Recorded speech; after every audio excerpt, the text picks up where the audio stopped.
What's up YouTube, my name is Calvin, I go by CalSoScope. In today's tutorial I'm going to be showing you guys how to make your own Human Torch effect.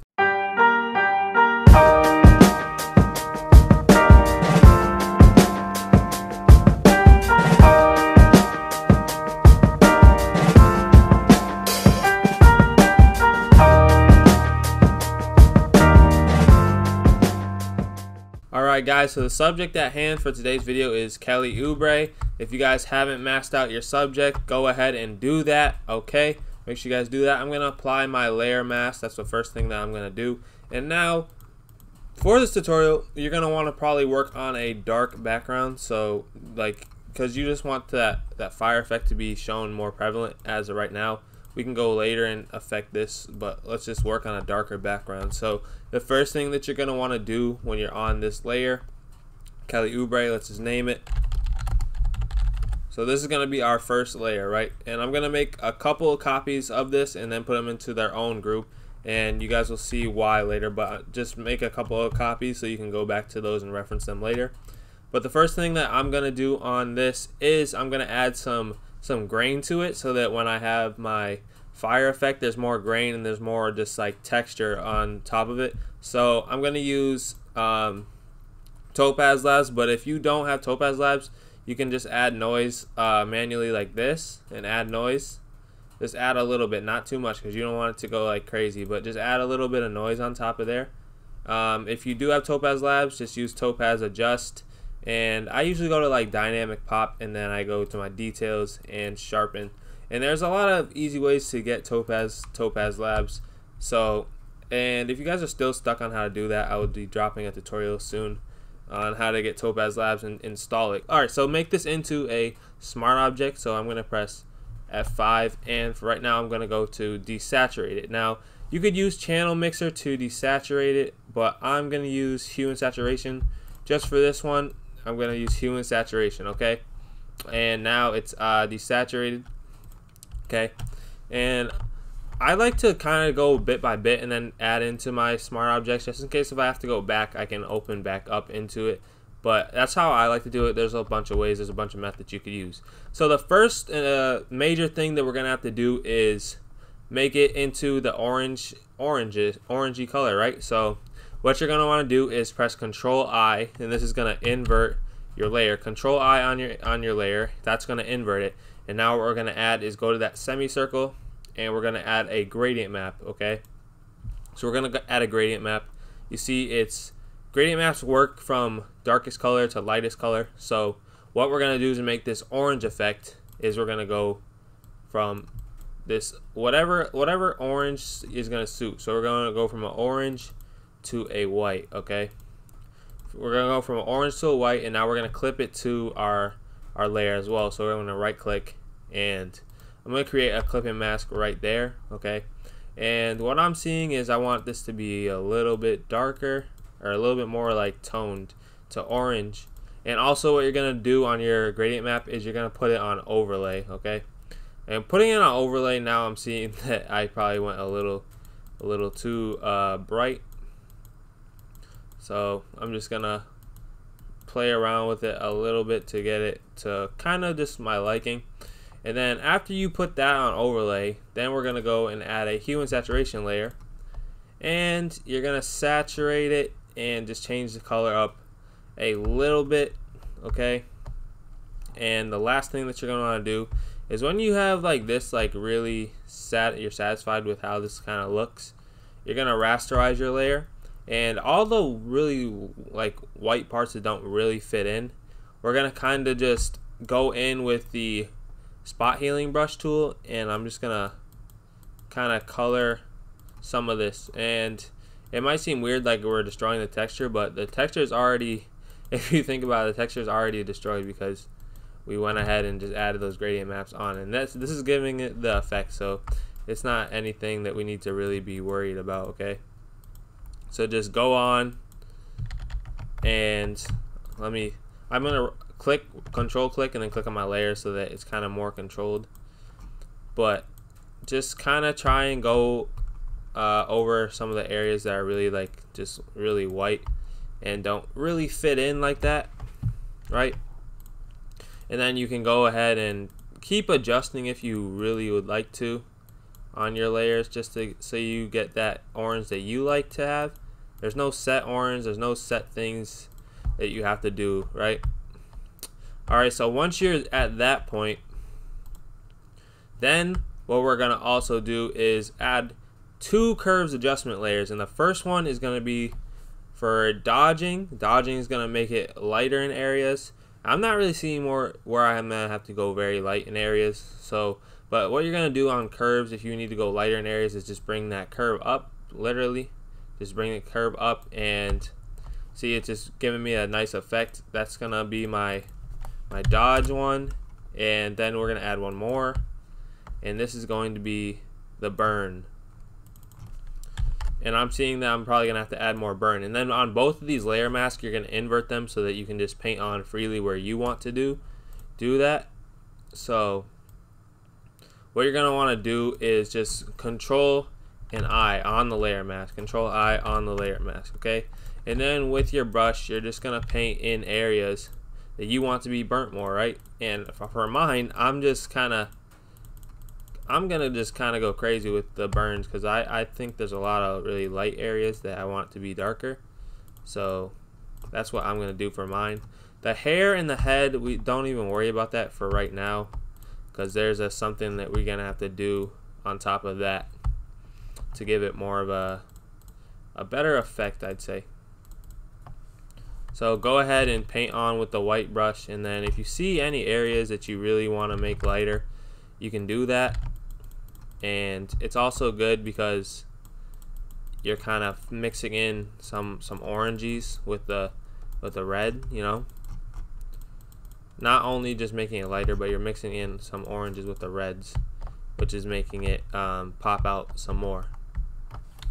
Alright, so once you're done experimenting with that, something I just noticed that really helped is adding an extra curves layer on. So add an extra curves layer on, and then kind of just adjusting this line.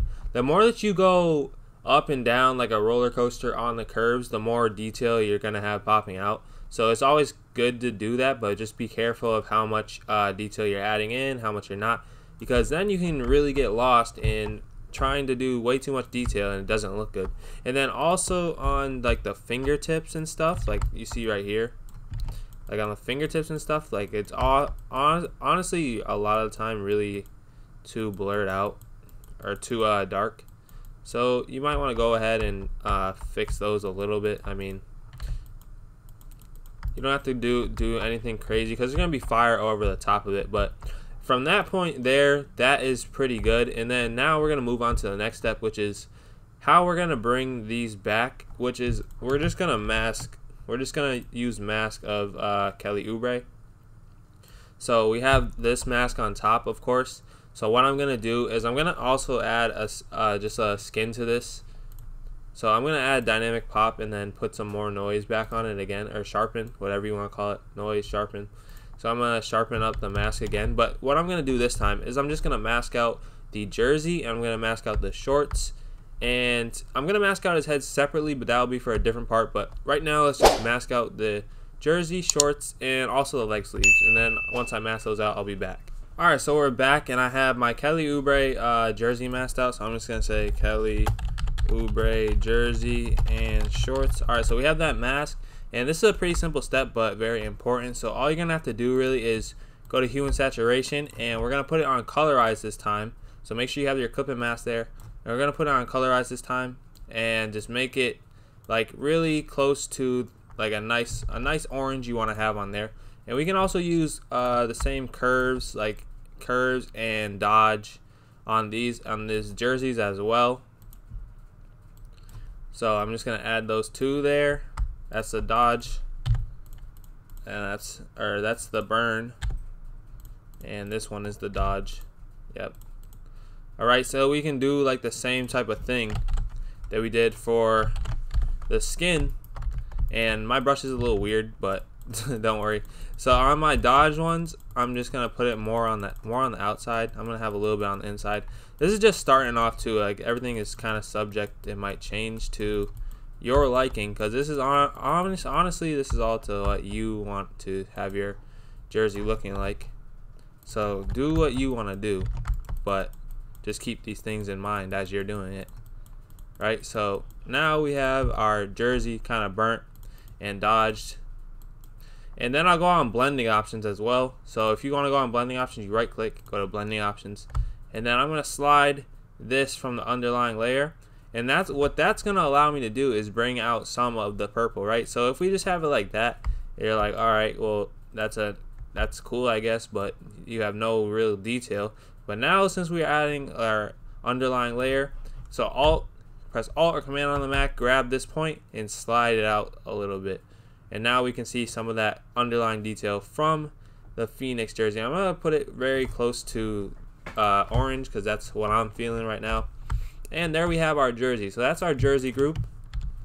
And then we just have our last group. And I mean, essentially you could keep this the same as what it was before with just this, but I don't like doing that, and I like having the head come out with some more detail. So the last mask that I use, so I bring this up to the top again, and this is the last mask that I use. I'm gonna add my skin on it again. You know, it already knows what I'm doing. So, whoops, detail, strength, and sharpen it a little bit. Okay, it's fine. And then what I'm gonna do is just mask out the head, so I can just have like the head pretty much in full detail, but just with gradient map, to be honest, right? So I'm gonna invert that selection, and now we have the head. It looks like insane right now, but I'm just gonna pretty much add the same things that I used for my skin initially, but the only difference here is I'm not inverting it, right? If I inverted it, it would be like, yeah, whatever that is. But if I inverted it, it would be different in how it was before. But this time I don't want to invert it, and I just want to have these details from the original head coming out, right? And then I'm going to add the same things. Dodge first.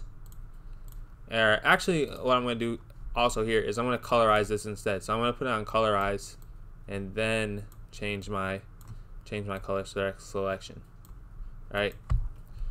So that's without the hue and saturation. That is with, right? And then also on here I'm going to add a little bit of blend option, right? And look, we're already pretty close to what we had before. It's just not inverted. And just to bring out some of what was inverted, here's what you can do.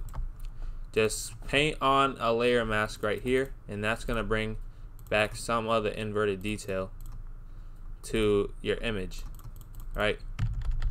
So something like that. I mean, you can go full out if you want. You can just not even use the underlying. It's up to you. It's your design. But here we go with the curves right there. That's the dodge one. And then I'm going to add my, or this is the burn one. I keep getting those mixed up. And then I'm going to add my dodge one. And then I'm going to inverse both of these. And I'm already seeing that dodge looks really, really cool. So I'm just mixing in my colors, right? Just mixing in my colors. It's kind of random, but I mean, it's a burn, so it's not really like you have to be freaking 100%, like just 100% like, oh, I have to color this in like this. Like, no, that's not what art is. Okay, so after you do that, now all we have to do is add our fire. So if you guys don't have fire stocks, I will link them with this tutorial. But I'm gonna go to my fire stocks. I'm on my fire stock right now. It just took mad long to load from my disk drive, but here we go. I'm gonna mask this out real quick like that, and then I'm just gonna put it onto there, and then I'm gonna go back. Oh, this is the other one. Okay, we're gonna go onto here, and I'm gonna put this on screen mode. Okay, put it on screen mode. Make it into a smart object for the first one that you use, and this is what takes a very long time. But here we go. So you're gonna place it on area that you see fit as to where you would like to your first fire to be, because you're gonna have to do this really all over. And then once you're done with that, all right, let me go back and show what I did. Once you're done with that, you gotta right click, go to warp, and then with the warp tool, You can make points in the centers. If you hold down Alt or Command, you can make separate points or stuff like that. Just get fancy with it. But what we're gonna have to do is go all around his body with flames and things like that, which is flames. If you want to adjust it, if it's not matching your flame, you can go to add a levels, which is in the semicircle right here, add a levels on top of it, and then slide, clip it to it, and then slide this wherever you would like it to be, right? And then the other thing that we have to do is add a layer mask and use a soft brush. I've been using this fire brush the whole time, so just use a soft brush and brush out the edge from that initial picture, because at the end you don't want to like look at it and be like, oh my gosh, I should have been soft brushing these out. So what you're gonna really do essentially you're just going to duplicate these a bunch of times, like a lot of times, and put them all on screen blending mode.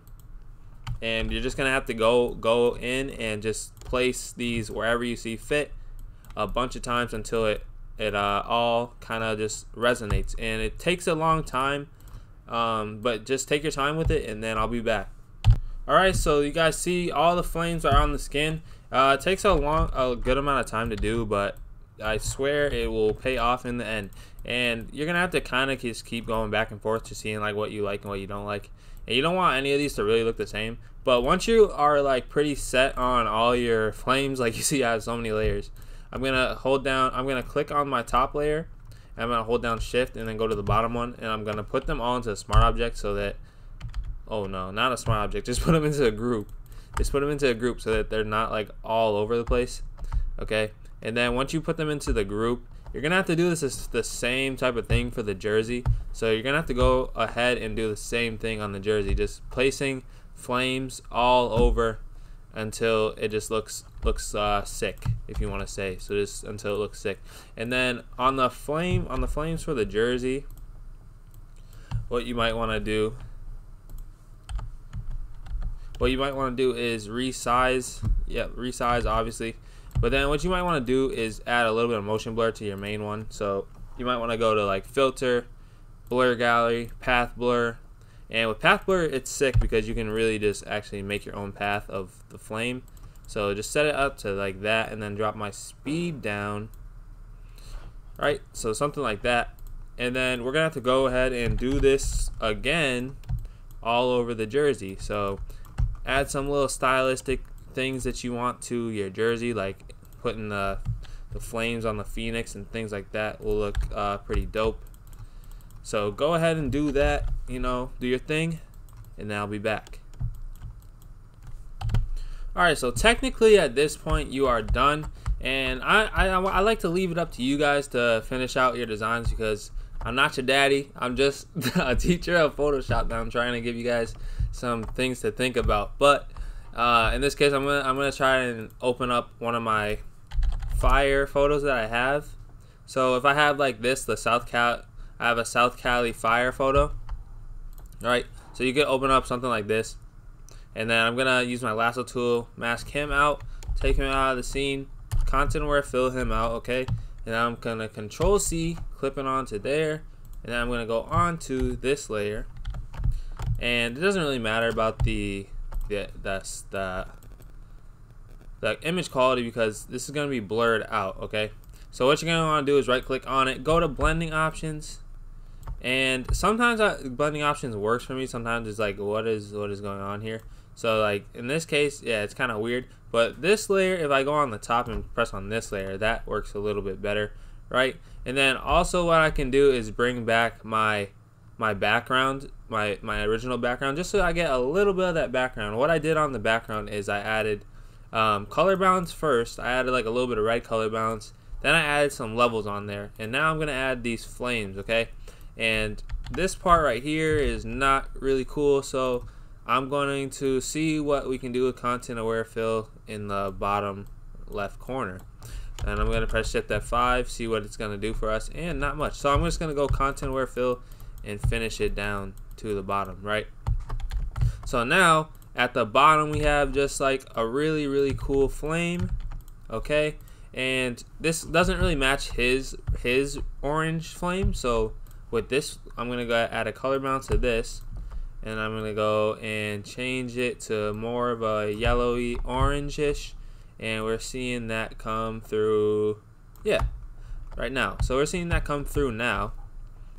And then on the outside, what you might want to do is you might want to really go on the subject, right, and add like a original little hue and saturation. So if I added a hue and saturation and I colorized it to orange, but then brought the brightness up really high, and then went on blending options and I bring it down again. This is all steps we already did, so I'm not like breaking it down again, but this is all steps we already did. So if you did like that, and then you go on the outside to really emphasize the light coming off of him, that could be one, oh my gosh, that could be one way to enhance your lighting and things like that, of that nature, which is something that I'm thinking about doing. But also a really simple way that you wouldn't have to like go on the outside, since it's already chaos and it's not really like you're just trying to make it look so perfect and neat. You could add a layer on top, then go down to normal, linear dodge. And with linear dodge, when you add a color on linear dodge, so I'm taking a sample, just holding down Alt or Command on the Mac. When you add a sample of linear dodge, it makes everything glow more, right? So since it's making everything glow more, like that's an ugly example, but that's really the essence of linear dodge. Like it makes everything glow more. So you can add like just a little bit of source on the top of him, and then I'm gonna drop my flow down, add a little bit of source on the top, right? So there's just like dual lighting coming from, and then go to blending options, turn it down again to something of that effect. That is also very cool and very creative thing you could do with this. There's plenty of things, guys, but that essentially is how you're going to make your own Human Torch effect in your photos, right? So you can manipulate a whole bunch of different types of things, like changing the blurs, changing your colors. Maybe you don't want his face to be recognizable. Maybe you do. It's up to you. But that's essentially how you're going to get this done, guys. So if this tutorial helped you out, let me know down below, and make sure you hit that subscribe button. If you're new to the channel, hit that like button, and let me know what other tutorials you want to learn from me. And I'm going to be trying to bring more tutorials to the YouTube page. I know we do a lot of live streams. But with that being said, it's been CalsoScope. Make sure you guys stay scoped, and I'm out. Peace.